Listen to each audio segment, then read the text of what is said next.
Hello hello. शुरू करें। The first line is, बैठिए। कितना नंबर तक हुआ है? 88 से चालू करना था ना, इससे आगे चलना था। लवण युक्त हल्ला नहीं करेगा, तुरंत शांत हो जाओ। चलो थोड़ा स्लो है, थोड़ा फास्ट कर रहे हैं, थोड़ा फास्ट कर देना। लवण युक्त जल जंग लगने के प्रक्रम की दर को क्या करता है? बढ़ा देता। ठीक है, इसका मतलब अगर हम समुद्री जल की बात करें तो वहां जंग ज्यादा लगेगा कि कम? ज्यादा कि कम? अब कहता है चला ईस्ट। कौन? गौर फरमाइएगा, ईस्ट वायु की अनुपस्थिति में सुक्रोज को इथाइल अल्कोहल तथा CO2 को चेंज करता है। यह अभिक्रिया क्या कहलाती है? किण्वन। कहता है चला यह अभिक्रिया है किण्वन की। अगर हम बात करें, किसकी बात करें? किण्वन की, तो ये C6H12O6, इसको हम लोग जाइमेज एंजाइम की उपस्थिति में, किसकी उपस्थिति में? या ईस्ट की उपस्थिति में ethyl alcohol C2H5OH plus CO2 plus H2O में बदलता है। बोलो हाँ। यही इथाइल अल्कोहल बनाने की प्रक्रिया है जो जाइमेज एंजाइम या ईस्ट की उपस्थिति में होता है। और इसमें कहेगा कौन सी गैस निकलती है? कहेंगे CO2। तो कहता है ईस्ट वायु की अनुपस्थिति में सुक्रोज एवं इथाइल अल्कोहल तथा CO2 में चेंज करता है। यह अभिक्रिया क्या कहलाती है? किण्वन। यह अभिक्रिया क्या कहलाती है? किण्वन। एक चीज और जान लो, किण्वन एक रासायनिक अभिक्रिया है। किण्वन कौन अभिक्रिया है? रासायनिक अभिक्रिया, क्योंकि किण्वन का मतलब होता है सड़ना। किण्वन का मतलब क्या होता है? चला कोई भी चीज अगर सड़ेगा तो क्या फिर से वो पदार्थ बन पाएगा? किण्वन एक प्रकार का सड़न भी है।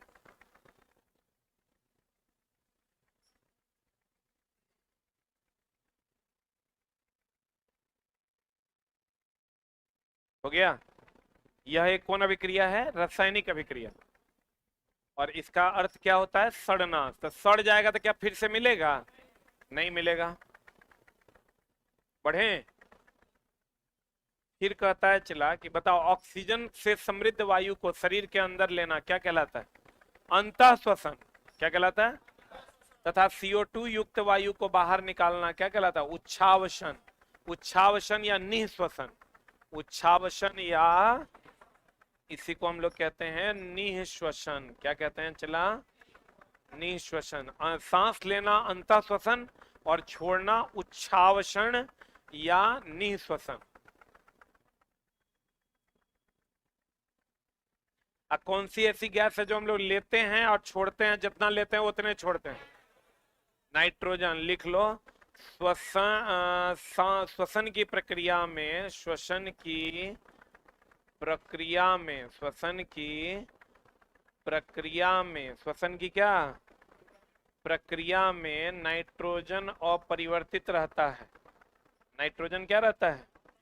बढ़ता कौन है? बढ़ता कौन है चला?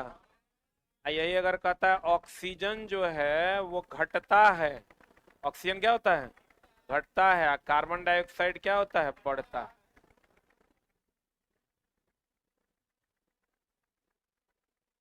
क्या अपरिवर्तित रहता है? नाइट्रोजन। कार्बन डाइऑक्साइड क्या होता है? बढ़ता है। ऑक्सीजन क्या होता है? घटता है। इसका मतलब हम लोग उपयोग किसका करते हैं? ऑक्सीजन का। तब ना वो घट जाता है।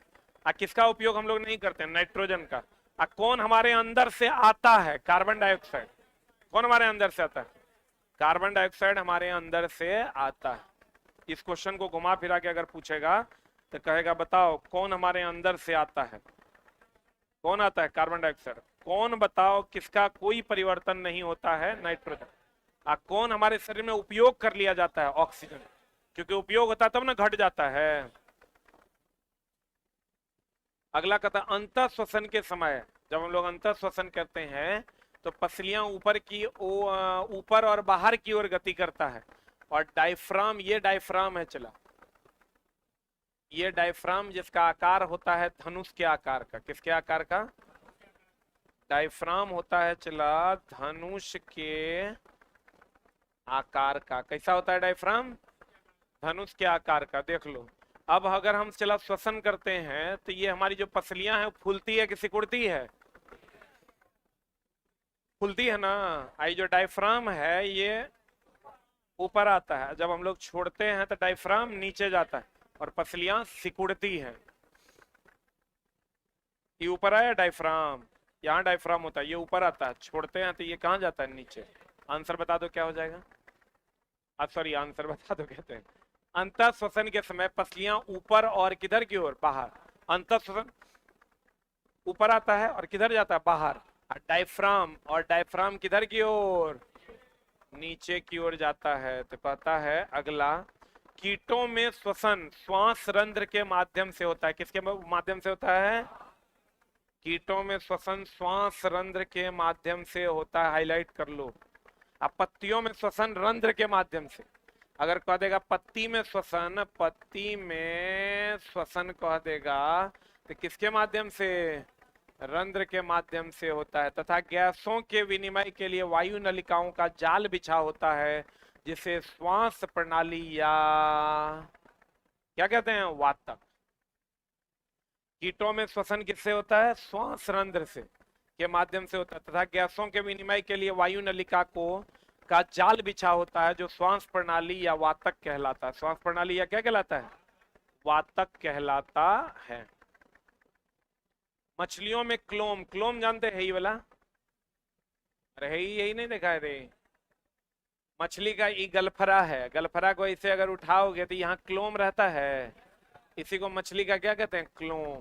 तो क्लोम में रक्त वाहिकाएं ज्यादा होती है कि कम? एकदम खून खून टाइप का नहीं रहता है। रक्त वाहिनियों की संख्या अधिक होती है, और जो गैसों का क्या करता है?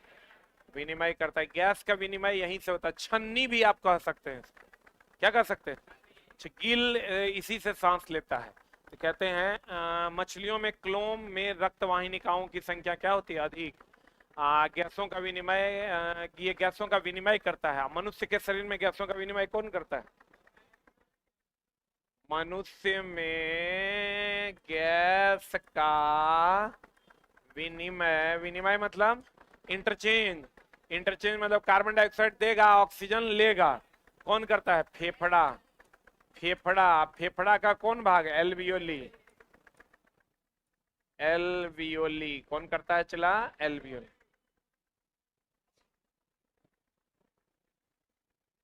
बेटा आपका पूरा नाम क्या है? मेरा पूरा नाम भाई शैलेंद्र कुमार है। ये बात ही 300 बार लिख दिया, तो अब जान लिया तो हो सकता है नोबेल पुरस्कार मिल जाए इसी से। छोटा पढ़ने पे ध्यान दो ना।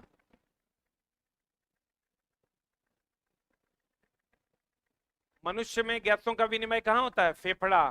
फेफड़ा बोले तो क्या है? एल्वियोली। इसमें क्या होता है? चला ऑक्सीजन देता है, ऑक्सीजन देता है और कार्बन डाइऑक्साइड लेता है। सही है आंसर? हाँ हो गया। रक्त को ऑक्सीजन देगा, कार्बन डाइऑक्साइड लेगा। लिखा? बढ़े।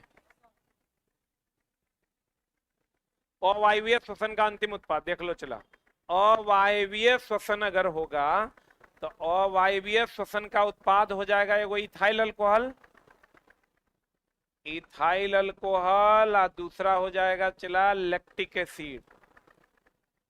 कौन एसिड?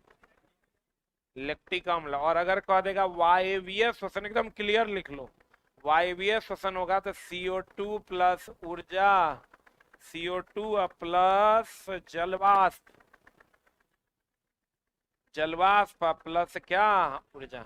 इसीलिए अवायवीय श्वसन के बाद थकान हो जाता है। अगर वायु की कमी हो जाती है तो हम लोगों को क्या हो जाता है? थकान। और थकान हो जाएगा तो लैक्टिक एसिड की कमी के कारण शरीर में दर्द होने लगता है।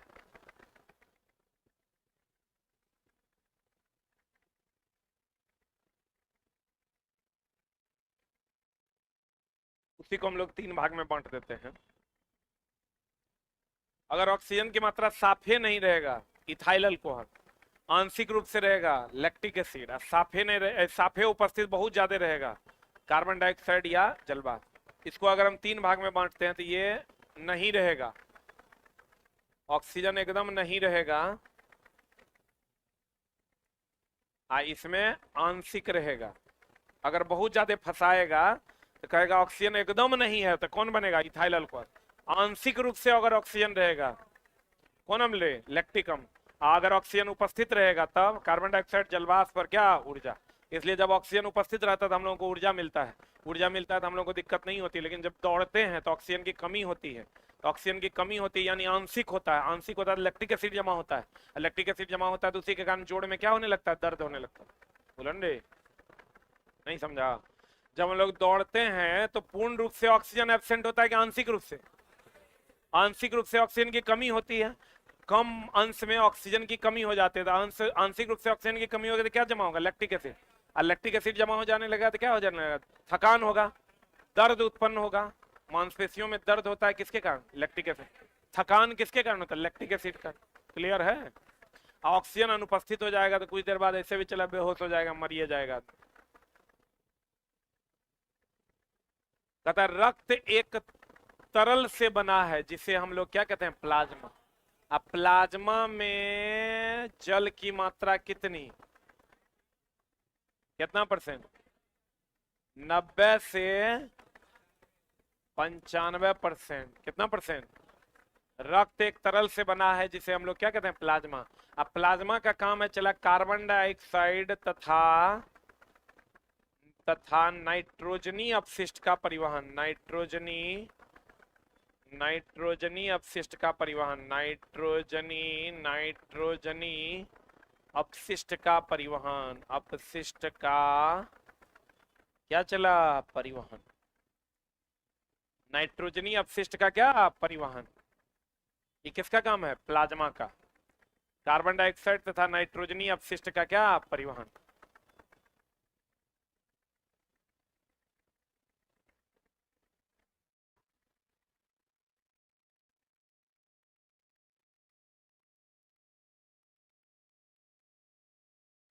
हो गया? बताओ रक्त का थक्का किसके कारण बनता है? रक्त का थक्का बनाने के लिए पट्टिकाणु या प्लेटलेट का अहम भूमिका होता है। और अगर रक्त का थक्का बनाने के लिए हम लोग और किसका उपयोग करते हैं? विटामिन विटामिन के। और किसका? तत्व में कहेगा तो किसका? कैल्शियम। एगो तो प्लेटलेट हो ही गया। प्लेटलेट। और बताओ फिटकिरी। फिटकिरी का भी उपयोग करते हैं। किसका उपयोग करते हैं? फिटकिरी का। नहीं, सेविंग करने के बाद आफ्टर सेव हम लोग किसका उपयोग करते हैं? फिटकिरी का। कहीं कहीं से रक्त निकलने लगता है तो हम लोग वहां क्या लगा देते हैं? फिटकिरी।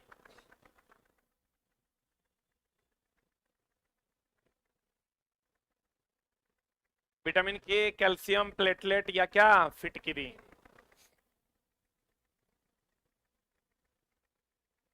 प्लेटलेट का दूसरा नाम क्या है? पट्टिकाणु। इचला खूब क्वेश्चन तरह मिलता होगा प्लाज्मा और प्लेटलेट का। प्लाज्मा का काम के रक्त में एक तरल पदार्थ है जिसका काम है अपशिष्ट का क्या करना? परिवहन करना। अब प्लेटलेट का काम क्या है? रक्त का थक्का बनाना। रक्तचाप। रक्तचाप मापी या स्फिग्मोमेनोमीटर से मापा जाता है।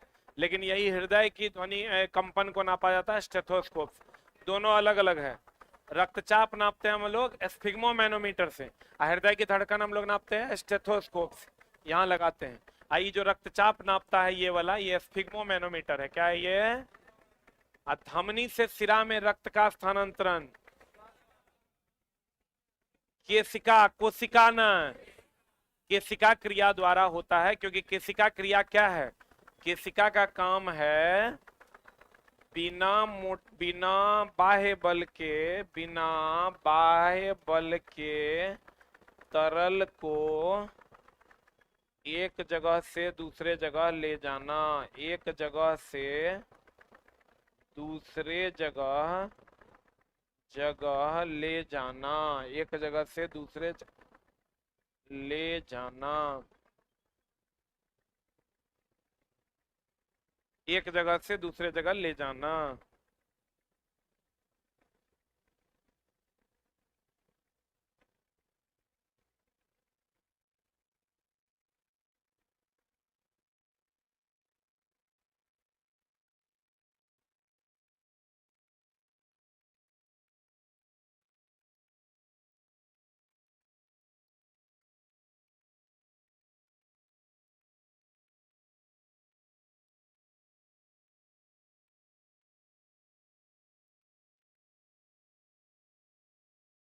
हो गया।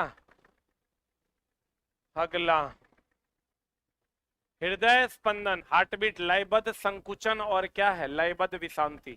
ये चला क्वेश्चन आपको देगा कि हृदय का जो स्पंदन है, हार्टबीट, ये क्या क्या होता है, एक संकुचन और विश्रांति। ये कभी कभी दे देगा अगर कथन निष्कर्ष में, तो ध्यान रखिएगा कि लयबद्ध संकुचन और लयबद्ध क्या, विश्रांति, यही हृदय का स्पंदन है। मतलब लयबद्ध संकुचन का मतलब हो गया सिकुड़ना, और यहाँ विश्रांति का मतलब होता है फैलना। विश्रांति का मतलब लिख लो, क्या होता है, फैलना। लिख लिए।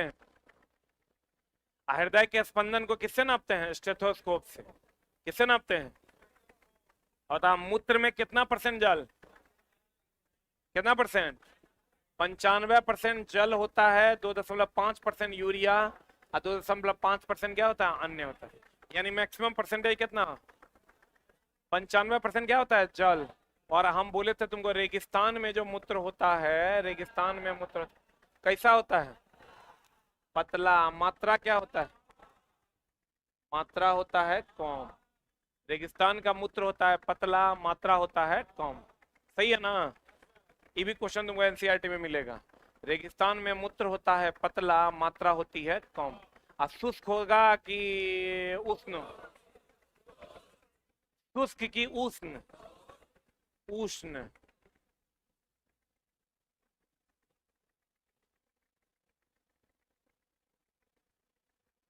अब कहता है पत्ती द्वारा जल का वाष्प में परिवर्तन चूसक या खिंचाव बल के कारण होता है। देख लो, एक मिनट होल्ड डाउन। यहाँ चला क्वेश्चन क्या करता है, हम लोग तो ये जानते हैं कि रंध्र द्वारा वाष्पीकरण होता है। किसके द्वारा वाष्पीकरण, लेकिन आप ये समझिए कि जल जो वाष्प में बदलता है चूसक या खिंचाव बल के कारण। किसके कारण, जल जो वाष्प में बदलता है चूसक या खिंचाव बल के कारण। किसके कारण चला, जल जो जलवाष्प में बदलता है ये चूसक या किस बल के कारण, खिंचाव बल के कारण।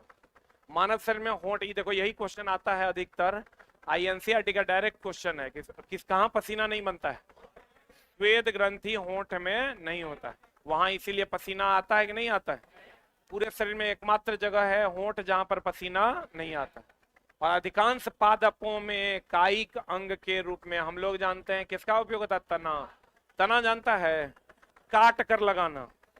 अरे काट कर लगाते गुलाब वगैरह को जो काट के लगाते, लेकिन चला आप ही जानिए तना का भी उपयोग होता है, पत्ती का भी उपयोग होता है। ब्रायोफाइलम जान रहे हैं, ब्रायोफाइलम में हम लोग पत्ती लगाते हैं लड़का, लेकिन इसको याद रख ले है कि भैया इसमें हम लोग मारेंगे तना, जबकि तना और क्या हो जाएगा, पत्ती। कहता है गौर फरमाइएगा कि अधिकांश पादपों में कायिक अंग के रूप में तना और किसका, पत्ती। अब पत्ती कहाँ, ब्रायोफाइलम। पत्ती कहाँ, ब्रायोफाइलम। कायिक समझते हो, कायिक अंग, काट कर लगाना। काट कर जो हम लोग तना को नहीं लगाते ना, आम का, कैरोटन का काट के हम लोग तना लगाते हैं, उसका गन्ना का, ईख का काट के लगाते हैं, वह कायिक, कायिक प्रवर्धन कहते हैं इसको। और ये तना में भी होता है, और किसमें होता है, पत्ती में। ये जान लो, तना में खाली नहीं होता, किसमें होता है, पत्ती में। अगला, पुष्प पादप का मुख्य जनन अंग है। सही बात है, पादप का मुख्य जनन अंग क्या है, पुष्प। बोलेंगे अब पत्ती के कक्ष में जो कलिका मुकुल निकलता है, यह विकसित होने पर क्या कहलाता है, कायिक कलिका। पत्ती में जो कलिकाएं निकलती है इसको हम लोग क्या कहते हैं, कायिक कलिका। कौन कलिका कहते हैं, कायिक कलिका के नाम से जानते हैं।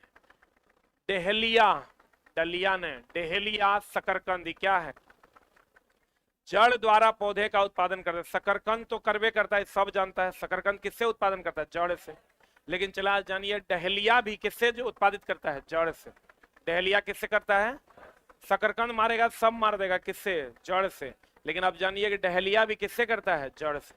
मॉस और फर्न जैसे पादप में जनन बीजाणुओं द्वारा होता है। किसके द्वारा होता है, मॉस और किसमें, फर्न में जो जनन होता है पुष्प के द्वारा नहीं, किसके द्वारा, बीजाणु के द्वारा। मक्का, पपीता, ककड़ी, खीरा एकलिंगी है। एकलिंगी मतलब कोई एक होगा, कोई एक या तो स्त्री केसर या तो पुंकेसर, और द्विलिंगी होगा तो दोनों होगा, स्त्री केसर भी और पुंकेसर भी। तो कहता है गुलाब और पिटूनिया क्या है, उभयलिंगी है। उभयलिंगी मतलब कॉमन है। निषेचन के पश्चात अंडाशय फल में तथा बीजांड बीज में बनता है। अंडाशय किसमें बदल जाता है, फल में। अब बीजांड किसमें बदल जाता है, बीज में। अंडाशय किसमें बदलता है, फल में। बीजांड किसमें बदलता है, बीज में। क्लियर है, अंडाशय फल में, बीजांड बीज में। निषेचन के फलस्वरूप अंडाशय किसमें, फल में, और बीजांड किसमें, बीज में। निषेचित अंडा युग्मज कहलाता है। कहीं कभी कभी कि यहाँ क्या करता है, युग्मनज दे देता है, इसीलिए चला ये लाइन हम दिए हैं। कभी कभी कह देगा निषेचित अंडा क्या कहलाता है, एक ऑप्शन दे देगा युग्मज। देवो सुना क्या, ड्रीम 11 के ड्रीम सेल में 11 लोग करोड़पति बन रहे हैं। हर मैच में 11 करोड़पति। ड्रीम 11 का ड्रीम सेल, पहले 5 मैच में 11 करोड़पति। विकास कहाँ होता है, भ्रूण में। अंडाशय एक से अनेक बीजांड का उत्पादन करता है। जैसे तुम ले लो, इसमें सेब वगैरह में बहुत सारे अनेक बीजांड होते हैं, उसके अंदर बहुत सारे बीज पाए जाते हैं, इसीलिए कहते हैं अंडाशय एक से अनेक बीजांड का क्या करता है, उत्पादन। पराग कणों का पराग कोष से वर्तिका एक तक स्थानांतरण क्या कहलाता है, परागन। पराग कणों का, पराग कण जो कीड़ों के द्वारा दिया जाता है, पराग कण का पराग कोष से कहां से चला, ये पराग कोष से कहां तक, वर्तिका तक स्थानांतरण क्या कहलाता है, परागन।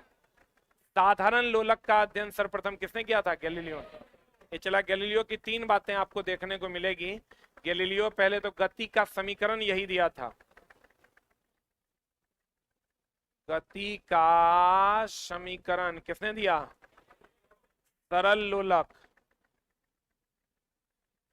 सरल लोलक के बारे में किसने बताया था, गैलीलियो ने। कोई भी ग्रह सूर्य के चारों तरफ दीर्घवृत्ताकार कक्षा में चक्कर लगाता है, दीर्घवृत्ताकार कक्षा में कोई भी ग्रह चक्कर लगाता है, पहली बार किसने कहा था, पहली बार कहा था गैलीलियो ने। एक और क्या, दूरदर्शी का आविष्कार किसने किया, गैलीलियो ने।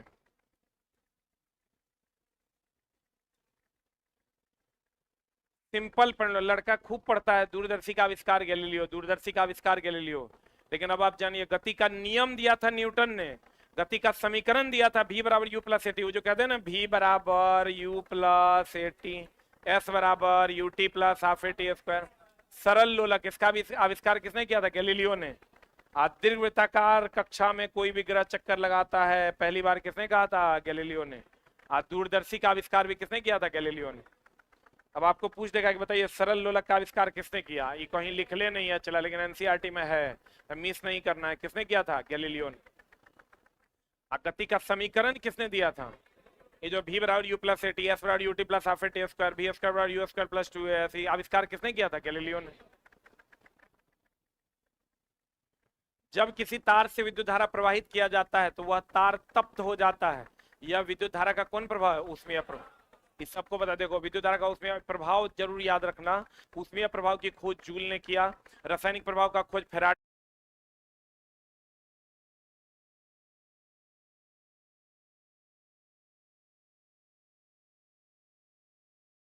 ने किया, चुंबकीय प्रभाव का खोज एचसी और एस्टेड ने किया। ये एकदम क्लियरली याद रखना, ऊष्मीय प्रभाव जूल, रासायनिक प्रभाव फेराडे, रासायनिक प्रभाव फेराडे, और चुंबकीय प्रभाव एचसी और एस्टेड। चुंबकीय प्रभाव तो कहते हैं विद्युत धारा का ऊष्मीय प्रभाव कहलाता है। विद्युत धारा के ऊष्मीय प्रभाव का खोज किसने किया, जूल ने। रासायनिक प्रभाव की खोज, आप विद्युत धारा के चुंबकीय प्रभाव का खोज किसने किया, एचसी और एस्टेड।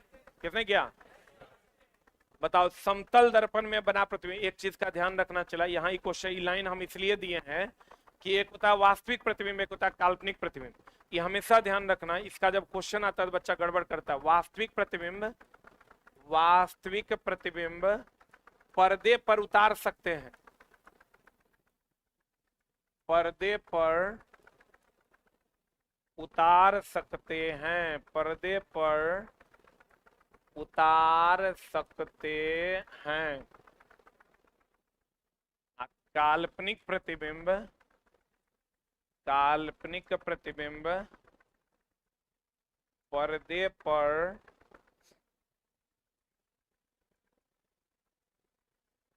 उतार नहीं सकते।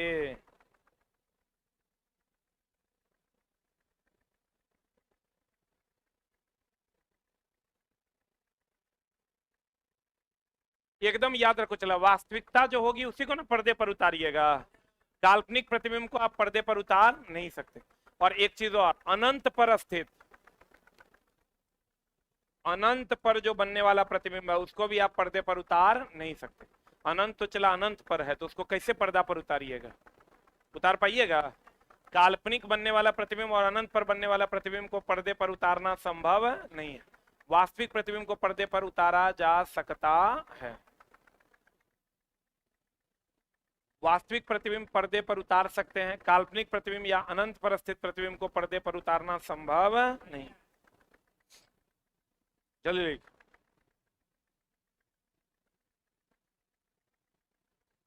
हो गया? तो बताओ, जितना भी काल्पनिक प्रतिबिंब है क्या उसे हम पर्दे पर उतार सकते हैं?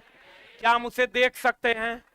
तो बताओ, इसकी कह रहा है कि समतल दर्पण द्वारा, तो समतल दर्पण द्वारा प्रतिबिंब कैसा बनता है बताओ? काल्पनिक, काल्पनिक को ही क्या कहते हैं? आभासी। काल्पनिक और कैसा? सीधा। और कैसा? वस्तु के बराबर। और कैसा? पार्श्व उल्टा। पार्श्व कैसा चला? उल्टा। तो बताओ, जब इसमें काल्पनिक प्रतिबिंब बन रहा है तो क्या इसे हम पर्दे पर उतार सकते हैं? ये हमेशा ध्यान रखना, अगर फोकस पर वस्तु रहता था अनंत पर प्रतिबिंब बनता है। कहां बनता है? अनंत पर बनेगा तो क्या उस प्रतिबिंब को आप देख पाइएगा? देख पाइएगा? नहीं देख पाइएगा। अगर फोकस और पी के बीच वस्तु रहेगा तो दर्पण के पीछे बनेगा, दर्पण के पीछे बनेगा तो काल्पनिक बनेगा। क्या आप काल्पनिक प्रतिबिंब को देख सकते हैं? देख सकते हैं?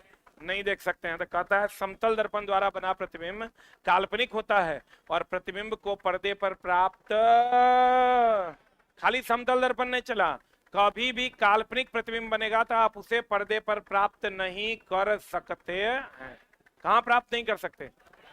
पर्दे पर प्राप्त नहीं कर सकते हैं। हम यहां ऑलरेडी आपको लिखा दिए। केवल वास्तविक प्रतिबिंब ही पर्दा पर प्राप्त किया जा सकता है। बोलो हाँ। आई चला, इसके जहाँ सामान्य विज्ञान में नए है, इसको 5th एडिशन में जोड़ देंगे।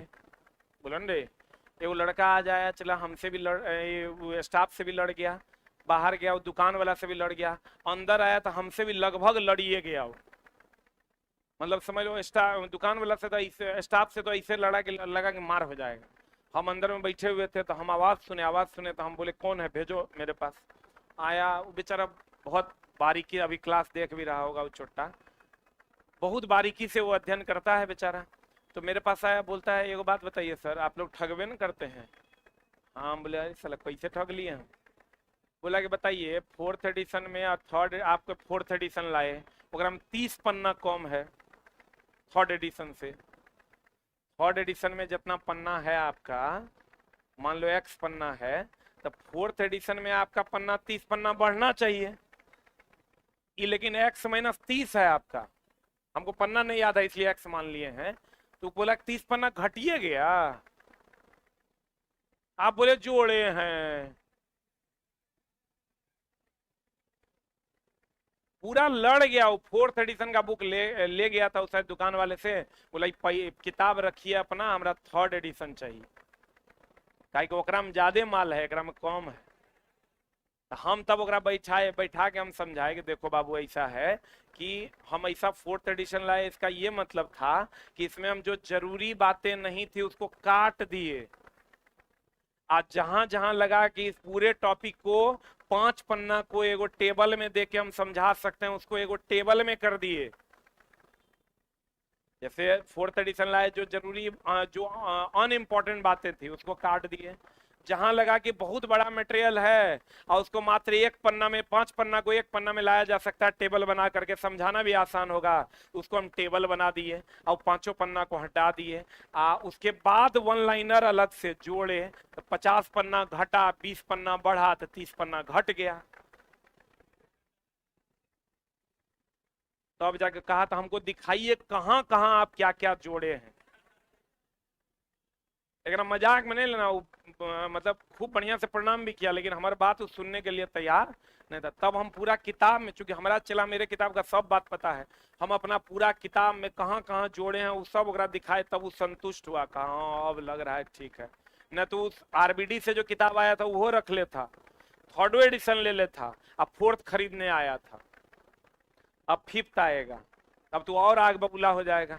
इसलिए चला हम फिफ्थ एडिशन। अब चला फिफ्थ एडिशन में देखो जरूरी क्या है, ये पॉइंट जरूरी है। वहां फिर फोर्थ एडिशन में मेरे बुक में ही ये पॉइंट नहीं है कि काल्पनिक क्वेश्चन है, लेकिन डायरेक्ट ये पॉइंट नहीं है, तो हम एगो नोट करके वहां लिख देंगे कि काल्पनिक प्रतिबिंब को पर्दे पर उतारना संभव नहीं है, अनंत पर बनने वाले प्रतिबिंब को पर्दे पर उतारना संभव नहीं है, जबकि वास्तविक प्रतिबिंब को पर्दे पर उतारना संभव है।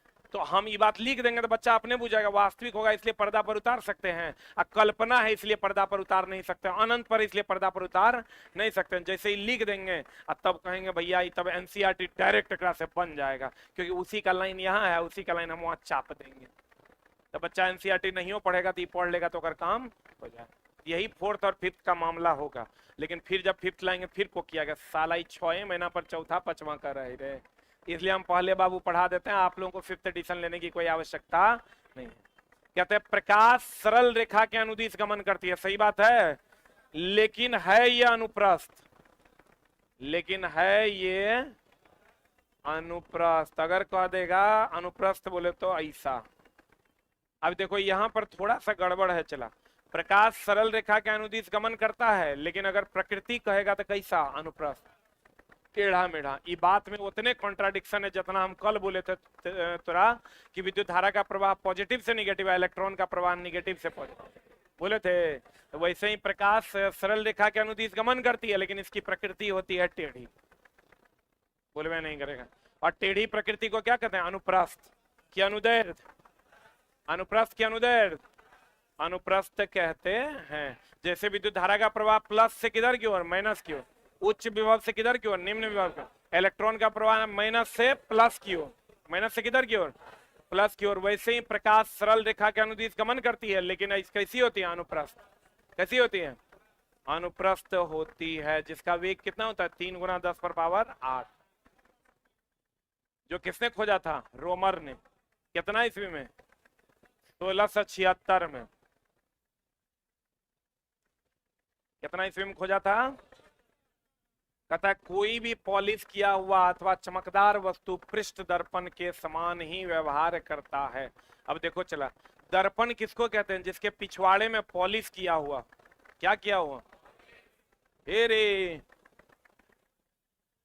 इधर हम पढ़ा रहे हैं तो कहाँ है, दर्पण जो है चला किसको कहते हैं, जिसके पीछे में क्या किया हुआ, पॉलिश किया हुआ। तो जैसे कभी कभी ऐसा होता है चला कि लकड़ियों में थोड़ा अपन चेहरा नजर आ जाता है, पॉलिश कर रहता है, तो ऐसा हुआ है, नहीं हुआ है। कभी कभी टाइल्स में भी तुमको अपना चेहरा नजर आ जाए, तो जितना पॉलिश किया हुआ है सब दर्पण है, दर्पण की तरह व्यवहार करता है। किसके तरह व्यवहार करता है, तो कहते हैं कोई भी पॉलिश किया हुआ अथवा चमकदार वस्तु पृष्ठीय दर्पण के समान व्यवहार करता। आपको कहेगा बताइए कोई भी पॉलिश किया हुआ या चमकदार वस्तु दर्पण के तरह व्यवहार करता है, लेंस के तरह व्यवहार करता है, दोनों के तरह व्यवहार करता है। जब ये पॉलिश हुआ एक साइड से ढक गया, एक साइड से ढक गया मतलब वो दर्पण है, आर पार दिखाई देगा मतलब वो लेंस है। क्लियर है, तो बताओ कोई भी पॉलिश किया हुआ या चमकदार वस्तु पृष्ठीय दर्पण के तरह व्यवहार करता है।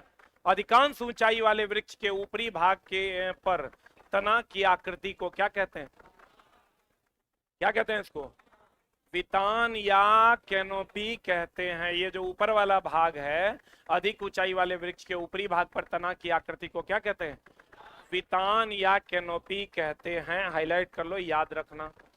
वनों को सजीवों का जीवन इकाई कहते हैं, सही की गलत। हम मनुष्य के इकाई क्या है, कोशिका। अरे मनुष्य की इकाई क्या है, कोशिका। लेकिन सभी सजीवों के जीवन की इकाई क्या है, क्या है रे, वन। जितना भी सजीव अगर वन नहीं रहेंगे तो सजीव का रहना संभव नहीं है। सजीवों के जीवन की इकाई क्या कहलाती है, वन। मनुष्य के शरीर की इकाई क्या है, कोशिका। मनुष्य के शरीर की इकाई कोशिका, लेकिन सजीवों के जीवन की इकाई क्या है, वन नहीं रहेगा तो जीवन संभव नहीं है। क्योंकि वन रहेगा तभी वर्षा होगा, और वर्षा होगा तभी जल मिलेगा। बोलो रे, तो कहते हैं वनों द्वारा ध्वनि प्रदूषण भी क्या होता है? वन द्वारा ध्वनि प्रदूषण होगा?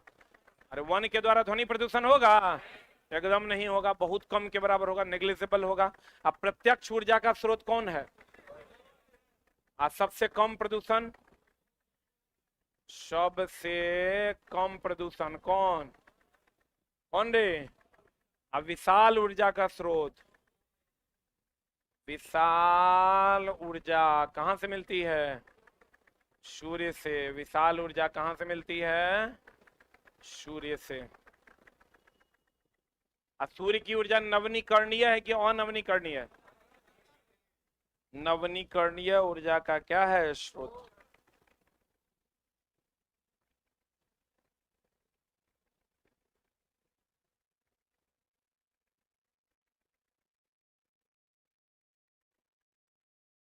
विशाल ऊर्जा का स्रोत, प्रत्यक्ष ऊर्जा का स्रोत, सबसे कम प्रदूषण कौन कौन रे? सूर्य।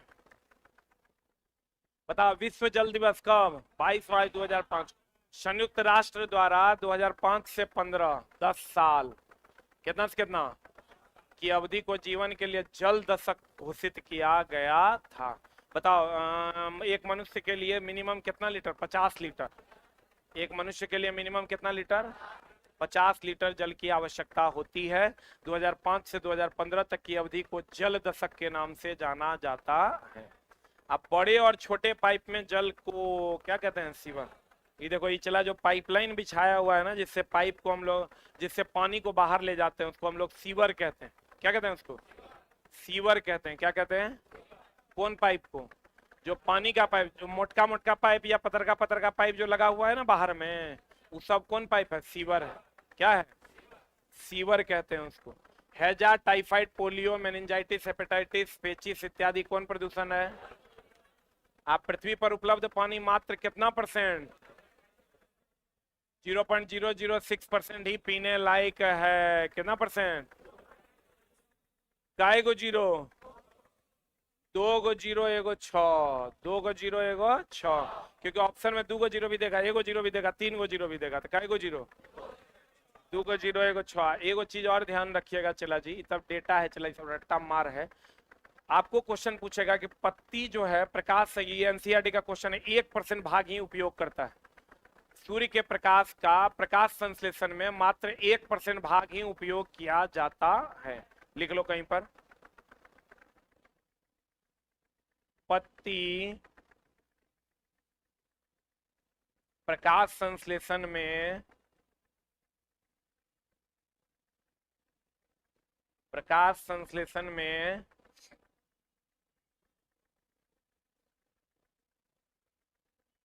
सूर्य के प्रकाश का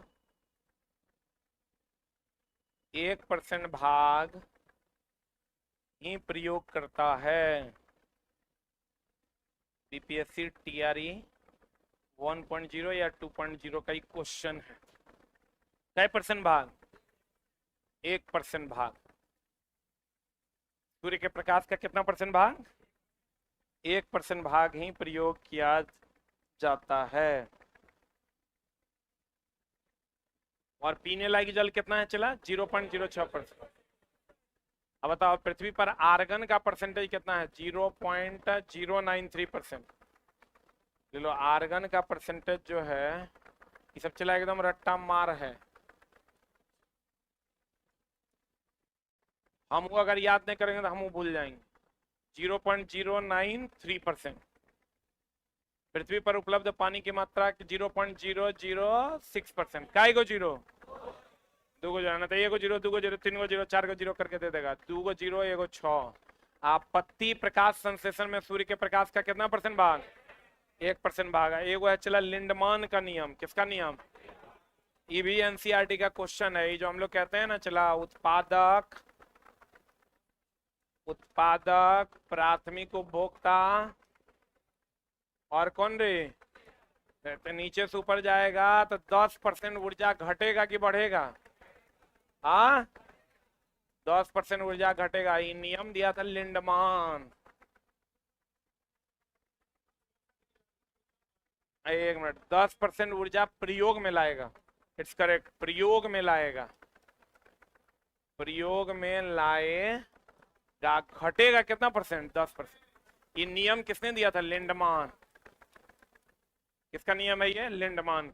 और सबसे अधिक ऊर्जा किसका होता है, ये भी क्वेश्चन एनसीईआरटी मिलेगा, सबसे अधिक ऊर्जा किसका होता है, उत्पादक का। उत्पादक मतलब हो गया घास न चला, प्लांट कह सकते हैं, कभी कोई उत्पादक के जगह पर पौधा भी दे देगा। सबसे अधिक ऊर्जा किसका होता है, उत्पादक का। नीचे से ऊपर जाने पर 10% ऊर्जा का क्या करता है, प्रयोग। यह नियम किसने दिया था, लिंडमान। एनसीईआरटी का सवाल है, दोनों क्वेश्चन आपसे बन जाएगा, दोनों क्वेश्चन।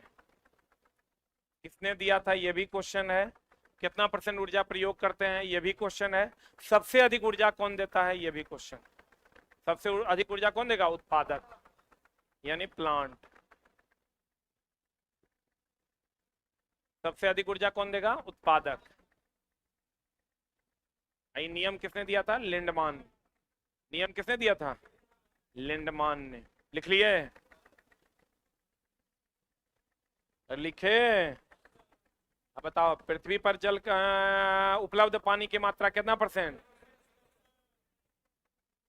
बताओ। चला, हम लोग जो पीते हैं कौन सा जल पीते हैं, कठोर जल की मृदु जल। हाँ, जल दो प्रकार का, एक होता है कठोर जल, एक होता है, चला, एक होता है कठोर जल, एक होता है कौन जल, मृदु जल। कठोर जल पीते हैं कि नहीं पीते हैं, नहीं पीते। कपड़ों साफ नहीं करते, कपड़ा साफ नहीं करते, कपड़ा साफ नहीं करते। इसमें आओगे मृदु जल, ये पीते, कपड़ा साफ करते। किसमें, मृदु जल। मृदु जल का हम लोग उपयोग करते हैं, कठोर जल का हम लोग उपयोग नहीं करते। कठोर जल की कठोरता भी दो प्रकार की होती है, एक अस्थायी कठोरता, एक अस्थायी कठोरता। अस्थायी कठोरता होता है कैल्शियम मैग्नीशियम के क्लोराइड और सल्फेट के कारण। अस्थायी कठोरता होता है कैल्शियम और मैग्नीशियम के बाइकार्बोनेट के कारण। हाँ, क्या, अरे उपयोग हम लोग इतने करते हैं, उपलब्ध तो है ही है। हो गया, अरे हुआ। परसेंटेज चला, कहीं पर थोड़ा कम थोड़ा ज्यादा दे देता है। जैसे तुम लोग टंगस्टन का गलनांक कहीं कहीं देगा 3380 डिग्री से, कहीं कहीं देगा तुमको 3700 डिग्री से। अलग अलग टंगस्टन का गलनांक अलग रहता है। संयुक्त राष्ट्र के अनुसार प्रति व्यक्ति का प्रतिदिन कितना लीटर, 50 लीटर पानी का उपयोग करना चाहिए। भूजल भिन्न भिन्न स्तर को क्या कहते हैं, जल तालिका। देख लो, ऊपर वाला स्तर, उससे नीचे वाला स्तर, उससे नीचे वाला स्तर को हम लोग क्या कहते हैं, जल तालिका। क्या कहते हैं, भूजल के अलग अलग स्तर को क्या कहते हैं, जल तालिका कहते हैं। अब भूजल साफ किया जाता है किस विधि द्वारा, कल परसों ही बताए थे, निस्यंदन द्वारा। लिख लो एक बार और, भूजल साफ का शुद्धिकरण होता है निस्यंदन विधि द्वारा। कौन विधि द्वारा, निस्यंदन विधि द्वारा। भूजल का शुद्धिकरण होता है किसके द्वारा, निस्यंदन विधि के द्वारा।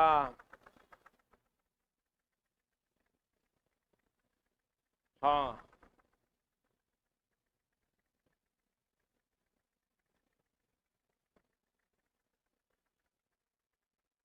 भूजल का निस्यंदन किसके द्वारा, भूजल का शुद्धिकरण किसके द्वारा, निस्यंदन विधि द्वारा। पेट्रोलियम का शुद्धिकरण प्रभाजी आसवन द्वारा।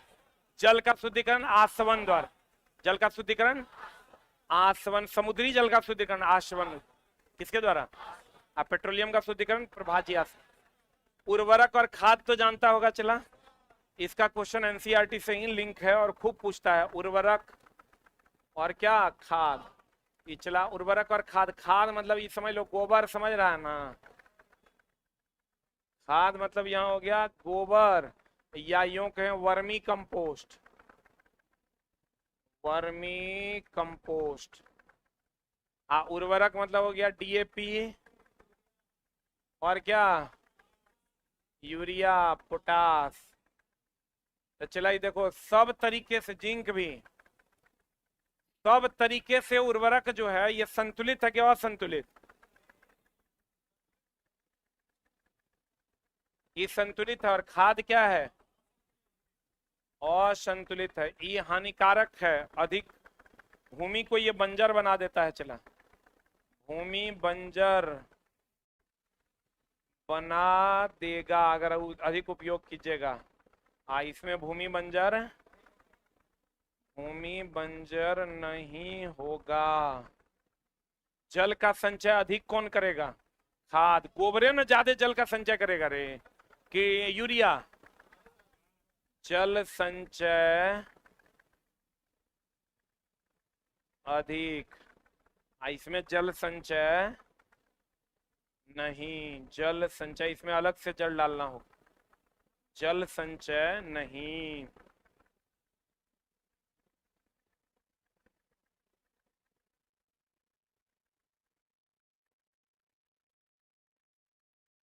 सर इतना किए हैं तो कुछ और कीजिए, YouTube पर न्यूमेरिकल चैप्टर वाइज पढ़ा दीजिए। बहुत बढ़िया, एकदम। चला, हम सोचे भी हैं कुछ कुछ चैप्टर्स जो टफ चैप्टर है उसका न्यूमेरिकल करवाया जाए, लेकिन सिर्फ लाइव में ही उपलब्ध होगा। हो गया। अब कह रहा है 5th एडिशन कब तक आएगा? 5th एडिशन आएगा, अभी तक किसी को लेने की जरूरत नहीं। जो जिसके पास, हम चला समझ लो किताब अगर हम रखेंगे, जब तक हम जिएंगे, मर जाएंगे तक कोई बातें नहीं है। हम जिएंगे तो नए क्वेश्चन के हिसाब से हर 6 महीना पे किताब में 10 लाइन, 20 लाइन, 100 लाइन, 150 लाइन हटा के या 150 लाइन जोड़ेंगे जरूर।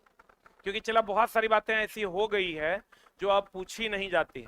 और इसके जैसा सामान्य विज्ञान ऐसा है कि समझो लगभग लोगों के घर में उपलब्ध है। अभी एगो हम शादी के लिए लड़का देखने गए थे, लड़का फाइनल हो गया था, लड़का घर में गए, बात करने गए तो वहां घुसे तो टेबुले पर लिखल था इसके जैसा सामान्य विज्ञान। जैसे घुसे न, चला मेरी दीदी का, फुआ की बेटी का शादी था, तय करना था। जैसे घुसे देखते हैं स्वागत में इसके जो सामान्य विज्ञान रखा हुआ है, बोले अरे साला, तब उसको पूछे तो बोला हाँ अरे सर आप, बोले हाँ हाँ। चला, बुक ऐसा चीज है ना, तुम लोग तो ऑथर का वैल्यू नहीं देता है। हम लोग कभी सोचे भी नहीं थे कि केसी सिन्हा सर से पढ़ रहे तो उनसे मिल भी पाएंगे, कभी नहीं मिल पाए, मिल भी नहीं पाए। एक बार यहाँ पर एम करीम सर से मिले, एच.सी. वर्मा सर से भी मिले, केसी सिन्हा से नहीं मिले। कब मिले? जब मतलब सब कुछ दुनिया में अचीव कर लिए तब। एज ए स्टूडेंट कोई ऑथर से मिल पाता है क्या? बहुत कम। अभी जितना ये यूट्यूबर सब जो ऑथर बना है तो तुम लोग मिल लेता है, नहीं तो हम लोग जिस टाइम पढ़ा करते थे तो के है ऑथर? ऑथर मतलब लगता था ये फलना बाबू के किताब हम पढ़ रहे हैं, और तुम लोग तो मजाक है के जाए ये की है जी। जबकि लेकिन चला तोरा एक दिन ही बात का एहसास होगा, इसके जा सामान्य विज्ञान इज अ गुड पुस्तक, ठीक ना। और उसको हम और बढ़िया बना देंगे और कुछ ऐसा करेंगे। चला इस बार, अब तुम कहेगा इस बार की जगह मतलब फिर खरीदिएगा, हम तेरा पढ़ा दे रहे हैं ना, खरीदना नहीं है तोरा जी, हम जोड़ रहे हैं तेरा पढ़ा देने, इसमें समस्या क्या है? पढ़ लो तुम। तो हम कोशिश करेंगे चला कि 100-150 लाइन जो एकदम फालतू है हमारा पता है ओकरा हटाएंगे, 100-150 लाइन एक्स्ट्रा क्या करेंगे, जोड़ेंगे। पन्ना उतने रहेगा लेकिन मटेरियल स्मार्ट हो जाएगा। उर्वरक, उर्वरक कौन चला? उर्वरक एक मानव निर्मित लवण है कि प्राकृतिक है? जबकि खाद एक प्राकृतिक पदार्थ, गोबर प्राकृतिक है ना है। अब कहता है चला ये हो गया केमिकल, ये हो गया ऑर्गेनिक। अब ये ऑर्गेनिक खाद मिल रहा है मार्केट में। कहते हैं खाद के उपयोग से मिट्टी में जल धारण करने की क्षमता। लेकिन चला हम लोग गांव घर में जो है ना वो डीएपीओ को खाद कहते हैं, हम लोग कहते हैं खाद छींटने जा रहे हैं। खाद छीटने नहीं जा रहे हैं, उर्वरक छीटने जा रहे हैं। क्या छीटने जा रहे हैं? लेकिन 100% लोग की कहता है, उसका रीजन है, पहले तो ये चला उर्वरक था नहीं, तो पहले लोग कंपोस्ट डालता था, गोबर का खाद डालता था, तो पहले वो डालता था, तो पहले का प्रैक्टिस अभी भी चलिए रहा है। अब लेकिन तुम जब नया किसान बनेगा, कभी बनने का मौका मिलेगा, तो खाद नहीं कहना है, क्या कहना है? उर्वरक कहना है। क्या कहना है? लेकिन लोग पागले कहेगा। तुम कहना डीएपी लेके जाना, बोलना हम उर्वरक डालने जा रहे हैं, कोची बोला ही रे, खाद है खाद। कहते हैं चला फसलों में खरपतवार अलग करने की प्रक्रिया को क्या कहते हैं? निराई। निराई समझता है ना? जैसे चला पटसन वगैरह में जो घास हटाते हैं, क्या कहते हैं उसको? निराई। अब तो चला उसका भी केमिकल आ गया है, केमिकल मार दो सब घास खत्म। हार्वेस्ट क्या चला? एक प्रकार का मशीन है जिसका उपयोग फसलों को क्या में करते हैं? काटने में किया जाता है। हार्वेस्टिंग एक प्रकार की प्रक्रिया है जिसमें फसलों को काटने में इसका प्रयोग किया जाता है।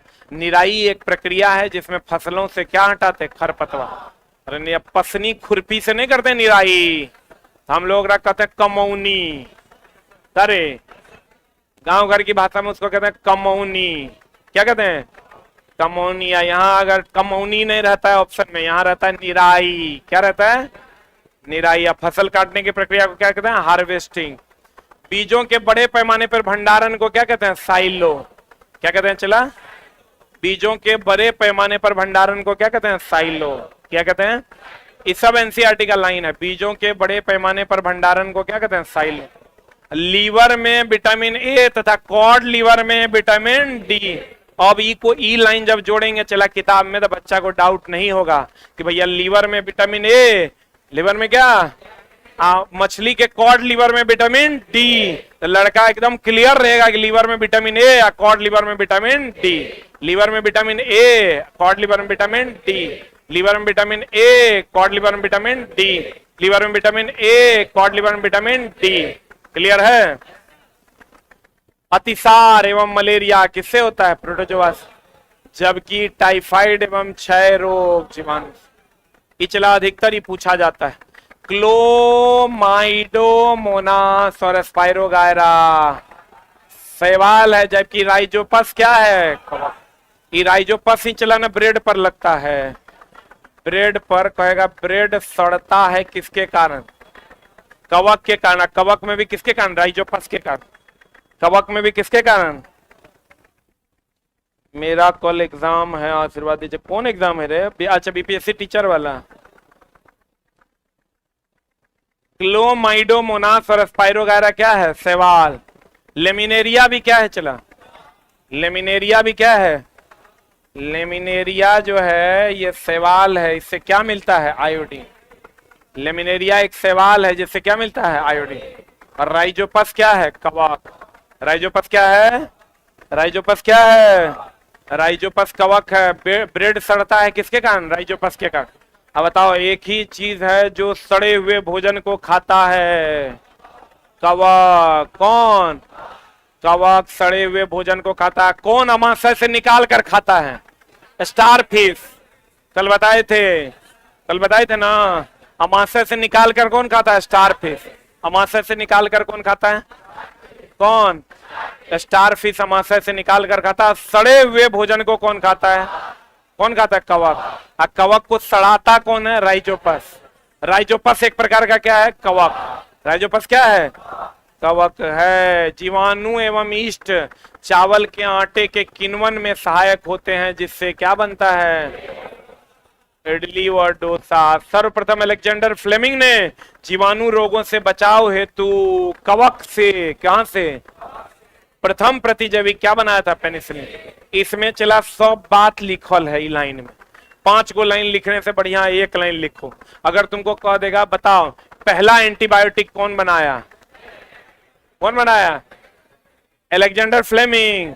तो कहता है सर्वप्रथम अलेक्जेंडर फ्लेमिंग ने जीवाणु रोगों से बचाव, तो एंटीबायोटिक हो गया? बोले वह नहीं करेगा। और कवक हेतु, कवक से कहां से बनाया था? कौन कवक से? पेनिसिलियम टोटेनियम से। बोलन रे कवक से क्या बनाया था? प्रतिजैविक। प्रतिजैविक बोले तो एंटीबायोटिक, जिसको क्या बना बोला जाता है? पेनिसिलियम। क्या कहा जाता है? पेनिसिलिन कहा जाता है। जो किस कवक से बना था? पेनिसिलियम से। आपको कहेगा एंटीबायोटिक बना किससे है? कवक से। किससे? सबसे पहले किसने बनाया? Alexander Fleming. किसने बनाया? उसका नाम क्या है? पेनिसिलिन। क्या है चला? सर्वप्रथम एडवर्ड जेनर ने चेचक के लिए 1798 में टीका का खोज किया। देखो चला, एक चीज ध्यान रखना, सब टीका के ईस्वी नहीं पूछता है, वही टीका का ईस्वी पूछता है जो एनसीईआरटी में दिया हुआ है। मेरा बात समझा? जैसे सब टीका का ईस्वी नहीं पूछता है, वही टीका का ईस्वी पूछेगा जो एनसीईआरटी में दिया हुआ है। इसीलिए हम ये दे दिए हैं, क्योंकि टीका तो चला ढेरी है, पोलियो का टीका है, बीसीजी का टीका है, फलना टीका, चिलना टीका है। तुमको वो सब नहीं पूछेगा। तुमको जब भी पूछेगा तो ये पूछेगा एडवर्ड जेनर ने चेचक के लिए कितना ईस्वी में? 1798 ईस्वी में टीके का क्या किया था? खोज कर।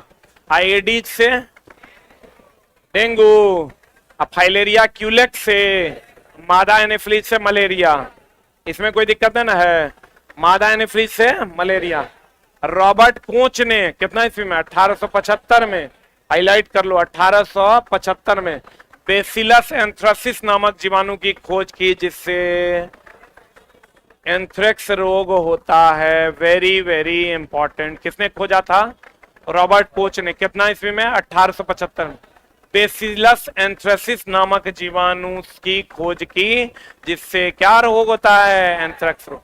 ये पूछेगा चला, एकदम हाईलाइट कर लो। रॉबर्ट कोच ने। किसने? रॉबर्ट कोच ने। कितना ईस्वी में? 1875 में बेसिलस एंथ्रेसिस नामक जीवाणु की खोज की, जिससे क्या रोग होता है? नींबू में कौन रोग होता है? कैंकर रोग। ये सब चला एनसीईआरटी में दिया है, इसलिए पूछवे करेगा। गेहूं में कौन रोग? ये तो सबको पता होगा। गेहूं में कौन रोग? रस्ट रोग। भिंडी में पित्त रोग किसके कारण होता है? वायरस के। ये एकदम एनसीईआरटी का डायरेक्ट लाइन है। खट्टे पदार्थ के संरक्षण के लिए महाभिवियाय, इसीलिए नमकीन पदार्थ जो है जल्दी सड़ता नहीं। कौन नहीं सड़ता है? क्योंकि नमकीन पदार्थ, अब देखो, कवक ना हो, कवक और किससे सड़ता है? सड़ता दुए को चीज से, एगो कवक से, एगो जीवाणु से। इसीलिए तो ये दोनों को अपमार्जक कहते हैं। क्या कहते हैं रे? पृथ्वी पर का सर्फ एक्सल यही है। कौन कौन? कवक और जीवाणु। कवक और कौन? जीवाणु को क्या कहते हैं हम लोग? अपमार्जक। क्या कहते हैं चला? अपमार्जक कहते हैं। और नमक जो है, इसकी वृद्धि को नमक और नमी, नमक और नमी, नमक और नमी ने, नमक और शुष्क अगर रहेगा तो वृद्धि कम होगा। नमक और शुष्क रहने पर वृद्धि क्या होगा? कम। नमक रहेगा और शुष्क रहेगा तो वृद्धि क्या हो जाएगा? कम। नमक रहेगा चला और शुष्क रहेगा, नमी अधिक रहेगा तो वृद्धि, कवक की वृद्धि क्या होगी? अधिक।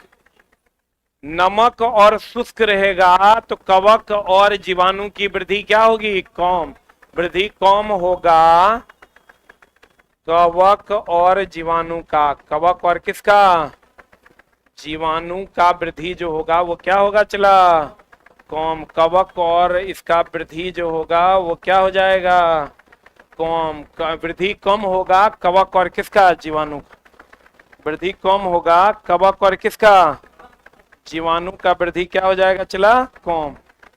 तो बताओ, कोल्ड स्टोरेज जो हम लोग रखते हैं, तो कोल्ड स्टोरेज में फिर वो अलग मामला है। वहां पर कम तापमान पर भी, किस पर चला? कम तापमान पर भी फफूंद की मात्रा कम हो जाती है। तो नमक बताओ, खट्टे फलों के संरक्षण के लिए होता है। खाद्य पदार्थ के संरक्षण के लिए किसका? बेंजोइक अम्ल। खाद्य पदार्थ के संरक्षण के लिए अगर कह देगा खाद्य पदार्थ के संरक्षण के लिए, खाद्य पदार्थ संरक्षित रहेगा किससे? आने तो कभी कभी कहता सेब किससे संरक्षित रहेगा? तो सेब एक प्रकार का खाद्य पदार्थ ना है रे। आंसर हो जाएगा कौन अम्ल? बेंजोइक अम्ल। सेब किससे संरक्षित रहेगा? बेंजोइक अम्ल।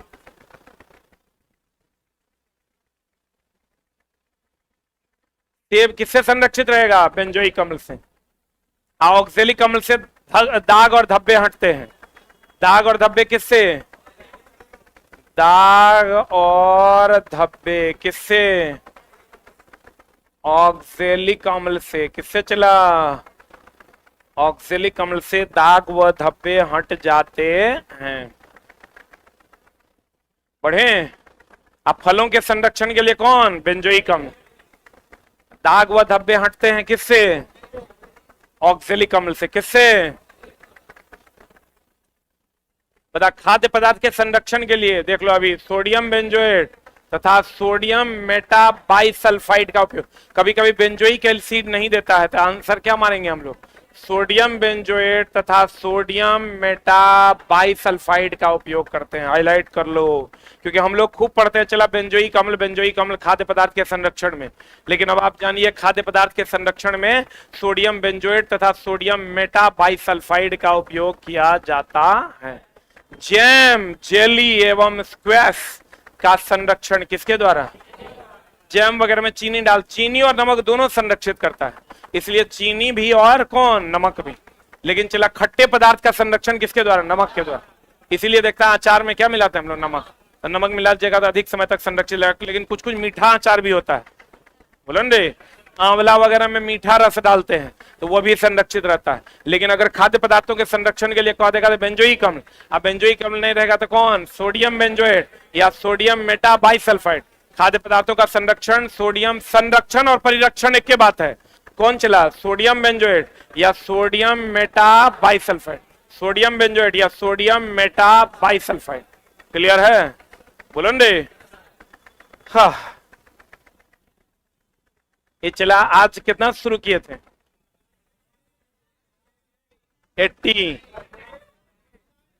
89 से।